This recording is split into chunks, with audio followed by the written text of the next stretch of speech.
name is Sharon and I am your state representative for Kapolei, Makakilo, Royal Kunia, and Kalailoa. So if you live in one of those areas, I'm your state representative. This morning, Pastor Ray asked me to give a testimony based on good news and bad news, and how we as Christians react to both good news and bad news. 2 years ago, I started an incredible journey with God. I made the decision to run for office. And some might call me crazy, and it was the hardest thing I ever did.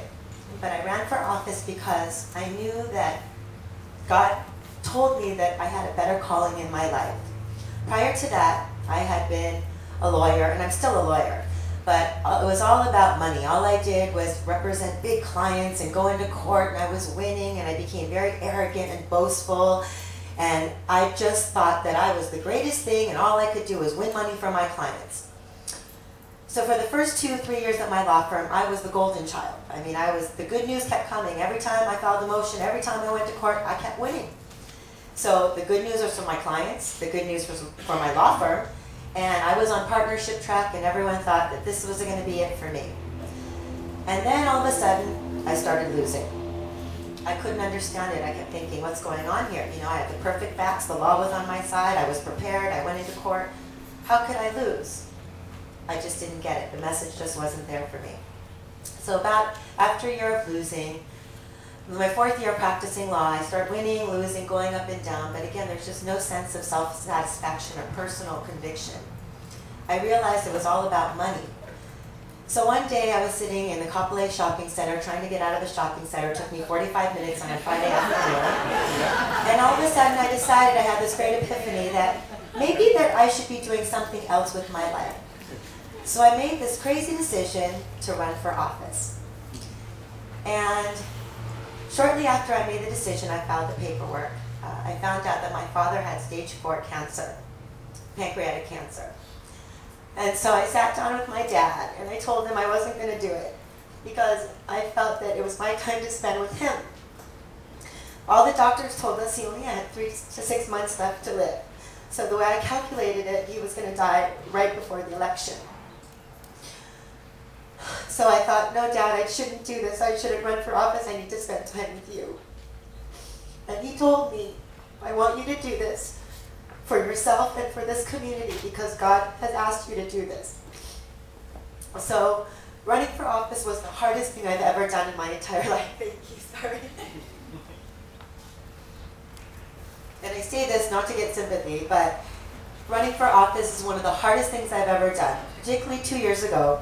I had no name recognition. I wasn't on neighborhood board. I wasn't a soccer mom. I had no money. I was going up against a 10-year incumbent, and people just thought, you're crazy. There's no way, sweetie. You run for office, but you're never going to win. And I thought, you're right, but all I can do is try. And there were mornings I would wake up and I would cry and I'd say, God, what did I do? What have I done? Why did I do this to myself? And there was a voice that kept telling me, pray and ask God to give you the confidence and to guide you. And so every day I feel sorry for myself, and then I think about my father, and I think about the people in this community, and I would get out of bed and I'd start walking door to door every day. And I would introduce myself to people and just talk to them about why I was running for office. And there were good days and bad days. On several occasions I got bit by dogs. On other occasions people yelled at me and told me to get out of their yards. But through the whole thing, I met so many wonderful people who touched my life as well as my family's. And I had this wonderful experience of campaigning with my father. And there were mornings, I mean, as you know, traffic starts, for us in Kapolei at 5 a.m. We have to get on the freeway pretty early. So we're out there sign waving at 5 o'clock in the morning. And at that time, I didn't have a big volunteer base. And so my father would go out with me every morning. And he was going through chemotherapy, and so he was very sick. And yet he didn't want me to be out there by myself. And I'd say, Dad, it's okay, you don't have to come with me. Don't worry, I'll be fine. My volunteers are coming at 6 o'clock. And he would say to me, no, I don't want you to be out there by yourself. So we went through this amazing experience for 6 months. And on the night of the election, come that final printout, people kept saying to me, are you nervous? Are you nervous? And I said, no. And I had this wonderful experience with God through the campaign, because it was not about the end result. It wasn't about winning or losing, but it was about the journey that I had. So fast forward to 2008 now. You know, we talk about good news and bad news. What do we do when we hear bad news? Sometimes for me personally, I get angry, I want to retaliate, then I go through this whole feeling of self-pity and I ask, why me? Why is this happening to me? On February 28th of this year, I lost my father, just before he passed away. We were sitting on the couch and we were holding hands. And he said to me, I only have one last wish. And I said, what is that, Dad? And he said, I just wish I could spend one more opening day with you at the legislature. And I said, Dad, you're doing so well, of course you're going to have one more opening day. 4 days later, he went into the hospital and he passed away 3 days after that. And quite frankly, this happened in the middle of the legislative session. And so I didn't really have time to grieve. I mean, it was literally, anyone who understands how the legislative session works, we're in session from January to May. It was very, very quickly. And so I took a few days off to take care of my father when he was in the hospice, and then he passed away. We had his funeral, and that was it. So I didn't really have a chance to grieve his loss. And then as soon as session was over, I went to the mainland for a business trip, and then I started campaigning again. And at the beginning of the campaign, I kept thinking, how am I going to do this? I just don't think I can do this, God. I don't know how I'm going to do this without my dad. And a part of me just didn't want to do it. I kept thinking, I can't do it without him. I just don't know. He was the one who gave me the motivation, and he was the one who encouraged me and told me I could do it not only for myself, for our family, for all the people of the state. So I started talking to God again, and I kept asking God, I don't know how I'm going to do this, but Lord, please give me the strength I need to get through this. And then, all of a sudden, as Pastor Ray says, God hears our prayers and he answers our prayers. People who I had never met before came out of the woodworks. And as I started campaigning, I met all of these wonderful people once again, and they came out because they believed in me. And they would come out at 5 o'clock in the morning and campaign with me. And, you know, I'm not paying them. They have no reason to do this. And many of those people attend Makakilo Baptist Church. And there were mornings when I just thought, oh, these people are so wonderful. You know, I'm so blessed. And that was when it hit me. God's been answering my prayers. And my dad's been with me this whole time. So after it was all said and done on November 4th, after the election, I started to reflect about my father's passing.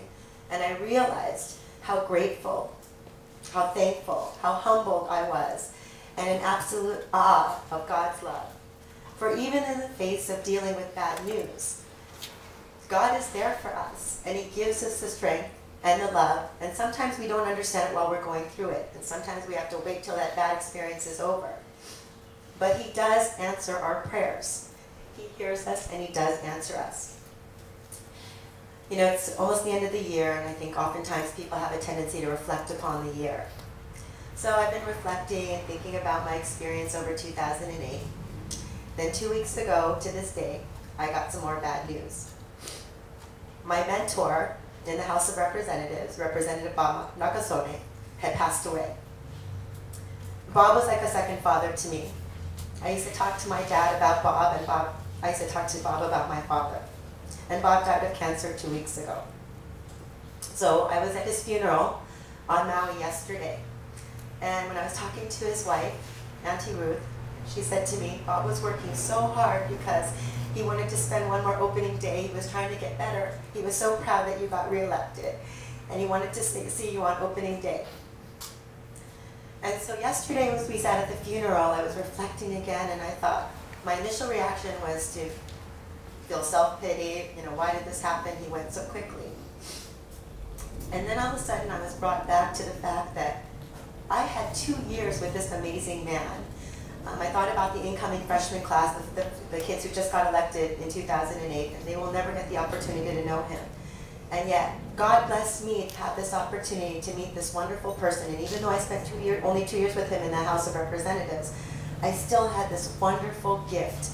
And he had taught me how to be a statesman, to be patient, to slow down, to not be so reactive, and to understand that sometimes government can be very frustrating, but you have to be patient because everything that you do is for, not for yourself, but for the people.